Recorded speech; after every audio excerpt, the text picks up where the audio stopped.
Hello everyone, welcome again my mini blog. আজকে mini ব্লগে আবারও যাচ্ছি কলেজে যাওয়ার জন্য আমি বাড়ির থেকে বেরিয়ে পড়েছি। তো যাই হোক, এবারে দেখতে থাকো পুরো ব্লগটা। সারাদিন কী করছে না করছি তোমাদের সাথে শেয়ার করব মিনি ব্লগের মাধ্যমে। তো অবশ্যই ব্লগটা প্রথম থেকে শেষ অবধি দেখো এবং জানিও কেমন হয়েছে। তো এখানে মৈত্রী উঠে গেছে ট্রেনে, ওকে সবাই মিলে এরকম পিষে দিয়েছে, এত ভিড় ছিল আজকে, যেহেতু মেমো দিয়েছিল।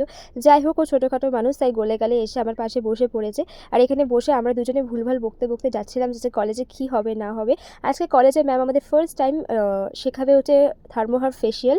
আর সেকেন্ড যেটা ইন্টারেস্টিং পার্ট, সেটা হচ্ছে যে ম্যাম আজকে আমাদের জন্য খাবার রান্না করে আনছে, চিকেন রান্না করে আনছে। আমরা সবাই যার জন্য চিকেনের জন্যে যেটা লাগে আর কি, ভাত, রুটি, এই সমস্ত কিছু বাড়ির থেকে নিয়ে যাচ্ছিলাম।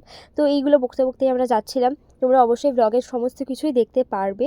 আর এখানে শিয়ালদা স্টেশন থেকে বেরিয়ে পড়েছে, আমি আবারও আমার সেই বিখ্যাত সানগ্লাসটা পরে নিয়েছি, কারণ বাইরে প্রচণ্ড রোদ ছিল। আর এমনি ওই রোদে ট্যান তো হবেই, সে যতই সানস্ক্রিন ইউজ করি না কেন। তো সেগুলোই বলতে বলতে আমরা যাচ্ছিলাম যে এতটাই রোদ, মানে বুঝতেই পারছো যত রোদ হবে অবশ্যই ক্যামেরা কোয়ালিটি যত ভালো লাগে দেখতে। তো যাই হোক, এগুলোই আমরা বকতে বকতে যাচ্ছিলাম, আর ও যাচ্ছে আমিও যাচ্ছি, একসাথে যাচ্ছিলাম। আর এখানে কলেজে চলে এসেছি, এই হচ্ছে ম্যামের হাতে বানানো চিকেন।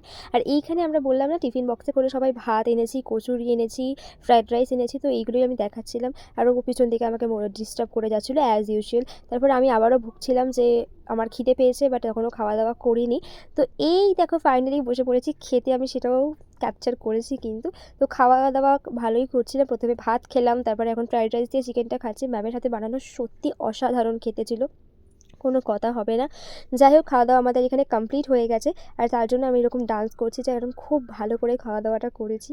যাই হোক, তোমরা আমার ফেশিয়ালের পার্টসটা তোমরা শর্টসে দেখতে পেয়ে যাবে, সেখানে আমি রেটেড ভিডিওতে দিয়ে রাখবো। তাই আমি মুখটা দেখাচ্ছিলাম কতটা হাইড্রেটেড লাগছে, আমার স্কিনটা ভীষণ ভালো একটা ফেশিয়াল ছিল। যাই হোক, দেখা হচ্ছে অনেকটা ব্লগে, টাটা।